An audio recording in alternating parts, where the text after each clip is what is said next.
मेरा धंधा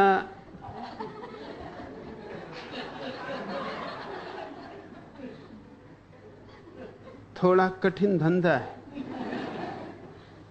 ये अंधों की दुनिया में चश्मे बेचने का धंधा है।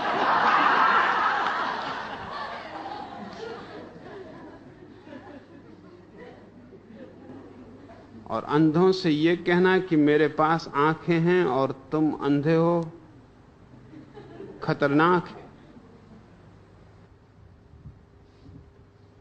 अंधों की भीड़ है, अंधाधुंध भीड़ है।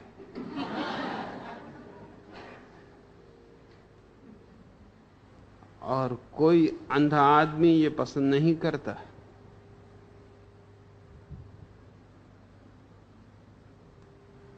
कि कोई अपने को आंख वाला कहे और उसको अंधा कहे, और जबकि उस का बहुमत है। वैसा हुआ साउथ अमेरिका के एक छोटे से पहाड़ी इलाके में 300 लोगों का एक कबीला था इसी सदी के प्रारंभ में। यह ऐतिहासिक घटना है। वे 300 ही आदमी अंधे थे। यह बहुत आश्चर्यजनक बात है। बच्चे आंख वाले पैदा होते थे, लेकिन 4 महीने के भीतर, 6 महीने के भीतर अंधे हो जाते थे। उस इलाके में एक मक्खी है जिसके काटने से बच्चे अंधे हो जाते। अगर 6 महीने तक वो मक्खी बच्चों को न काटे तो उनकी आंखें बच सकती, फिर वो मजबूत हो जाते। 6 महीने तक वो इतने कमजोर होते हैं कि मक्खी उनके आंखों को नष्ट कर देती। मगर वो मक्खी इतनी बड़ी तादाद में है उस घाटी में कि कोई बच्चा बच नहीं सकता। एक वैज्ञानिक ने जब ये खबर सुनी तो वो खोज में गया कि बात क्या है, क्योंकि 300 आदमी पूरे के पूरे अंधे हों, ये अचंभा है। और उसने अध्ययन किया और देखा कि हर बच्चा आंख वाला पैदा होता है, लेकिन जब तक वो आंख वाला होता है तब तक बोल नहीं सकता। और 6 महीना लंबा समय, और मक्खी बहुतायत से है। आम घर घर में, तो 6 महीने के भीतर वो उसे अंधा कर देती। जब तक वो बोलने योग्य हो पाता है तब तक अंधा होता है। जब तक आंख होती है तब तक बोल नहीं सकता। इसलिए उस कबीले को पता ही नहीं है कि आंख जैसी कोई चीज होती।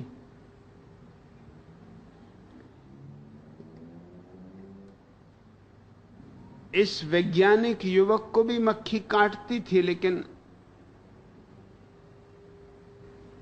ये तो 6 महीने से बहुत आगे जा चुका था। इस पे मक्खी के जहर का कोई असर नहीं होता था। और इसने निर्णय किया कि किसी भी तरह इस मक्खी को नष्ट करना है। और ये चकित हुआ देख के कि ये 300 अंधे लोग बिना आंखों के भी काम चला लेते, छोटी मोटी खेतीबाड़ी भी कर लेते, अपने भोजन के लायक इंतजाम भी कर लेते, कठिनाई से और मुश्किल से।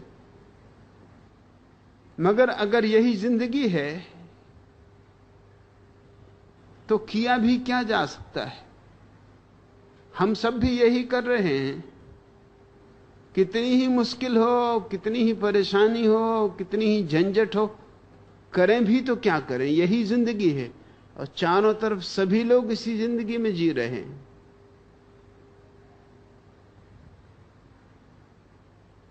उस मक्खी का अध्ययन करते करते वो उस युवक का मन एक अंधी युवती पर आ गया। सुंदर थी, सिर्फ आंखें न थी।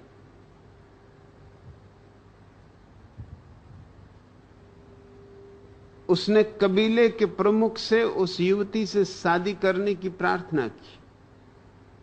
और तुम जानते हो कबीले के प्रमुख ने क्या कहा? कबीले के प्रमुख ने कहा, पहले तुम ये भ्रम छोड़ दो कि तुम आंख वाले हो।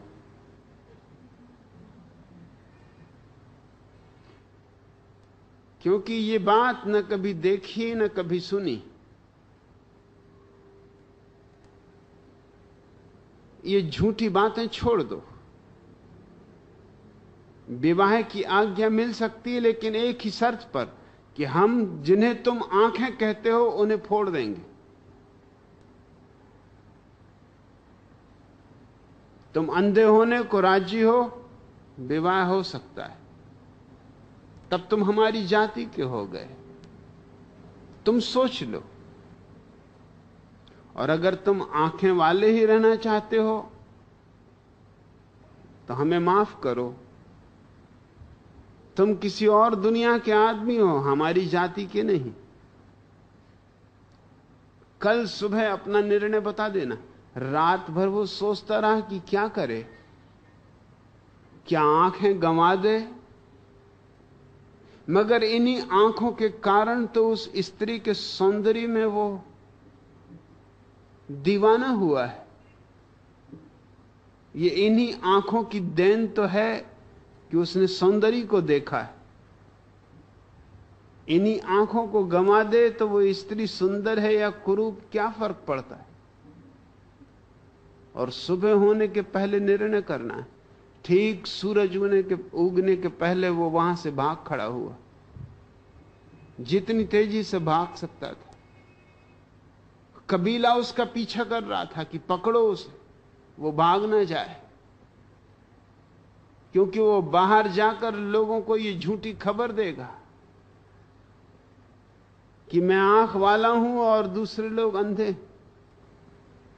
ये उस वैज्ञानिक ने ही दुनिया को खबर दी। दूसरे वैज्ञानिक गए, धीरे धीरे मक्खी को समाप्त किया। अब बच्चे वहां भी आंख वाले हैं। वो 300 लोग जो इस सदी के पहले चरण में आंख वाले थे, अंधे थे, मर चुके, बूढ़े हो चुके, समाप्त हो चुके। अब वो कबीला विलीन हो गया, आप सब आंख वाले। लेकिन अंधों के बीच ये कहना कि मैं ही अकेला आंख वाला हूं और तुम सब अंधे हो,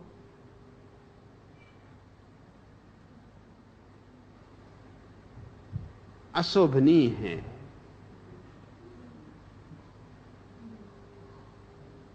अशिष्ट है। तुम्हारी बात मैंने समझी, लेकिन तुम भी मेरी बात समझो।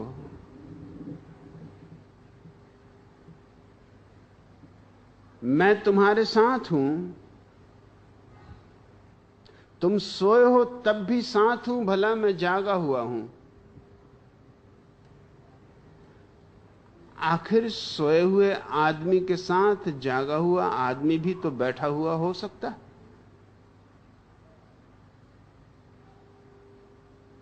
और सोए हुए आदमी में और जागे हुए आदमी में फर्क ही क्या होता? बड़ा जरा सा फर्क होता है कि सोए हुए आदमी की आंख खुल जाए तो वो भी जाग जाए। लेकिन सोए हुए लोगों के बीच रह के ये बेहतर है कि तुम कम से कम ये ढोंग ही करते रहो कि तुम भी सोए हुए हो। नाहक उन्हें नाराज ना करो, उनकी भीड़ है, उनका समाज है, उनकी दुनिया है, तुम अकेले हो। और सवाल इसका नहीं है, सवाल इसका है कि उन्हें जगाना है। इसलिए दुश्मनी पैदा नहीं करनी है, दोस्ती पैदा करनी। इसलिए नहीं कहता कि तुम अंधे हो, इसलिए कहता हूं कि हम अंधे हैं। मगर वही कह सकता है कि हम अंधे हैं जिसके पास आंखें हों। अंधा आदमी तो यह भी नहीं कह सकता कि मैं अंधा हूं। तुमने कभी शायद इस पे सोचा भी ना हो, या सोचा भी होगा तो गलत सोचा होगा। लोग समझते हैं कि अंधे आदमी को अंधेरा ही अंधेरा दिखाई देता होगा। तुम गलती में हो। अंधे आदमी को अंधेरा भी दिखाई नहीं देता। अंधेरा देखने के लिए भी आंखें चाहिए। तुम आंख बंद करते हो तो तुम्हें अंधेरा दिखाई देता है, क्योंकि तुम्हारे पास आंख है। रोशनी तुमने देखी है, इसलिए अंधेरा भी दिखाई देता है। अंधे आदमी को कुछ भी दिखाई नहीं देता, उसके पास आंख ही नहीं है, ना अंधेरा न रोशनी।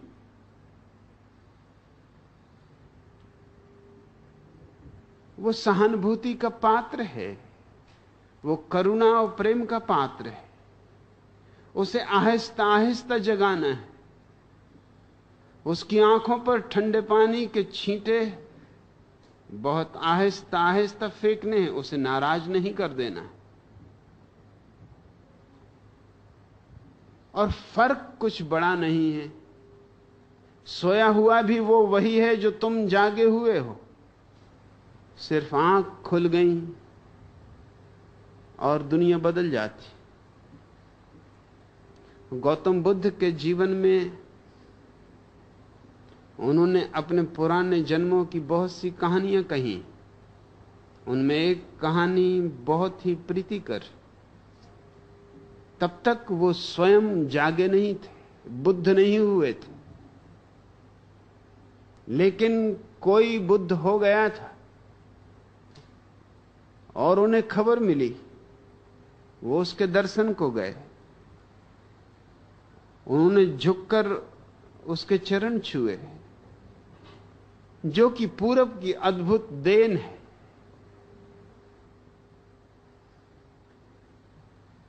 पूरब ने बहुत कुछ दुनिया को दिया है जिसकी कोई कीमत नहीं करता। उस तरह के आदमी को यूनान में जहर दिया जाता, जूदिया में फांसी पर लटकाया जाता,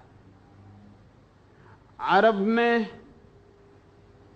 टुकड़े टुकड़े करके काट दिया जाता। हिंदुस्तान ने बहुत कुछ दुनिया को दिया है जो अद्भुत है। यहां अंधे आदमी को भी इतनी सहनशीलता दी है कि वह आंख वाले के पैर छूने को राजी, और इसमें अपमान अनुभव नहीं करता, बल्कि गौरव अनुभव करता है। अनुभव करता है कि मैं महिमा मंडित हूं कि एक आंख वाले आदमी के पैर छूने का मुझे अवसर मिला। नहीं सही मेरी आंखें, मगर कोई आंख वाला था जिसके मैंने पैर तो छुए। यह भी क्या कम है। बुद्ध ने पैर छुए और जैसे ही वो खड़े हुए तो हैरान हो गए। वो व्यक्ति, वो महापुरुष जो जाग चुका था, वो झुका और उसने सोए हुए आदमी के पैर छुए। बुद्ध ने कहा, आप ये क्या करते? ये कैसा पाप आप मेरे ऊपर थोप रहे हैं? आप जागृत हैं, मैं आपके पैर छूं, ये मेरा सौभाग्य। लेकिन आप मेरे पैर छूकर मुझे किस नरक में ढकेल रहे हैं?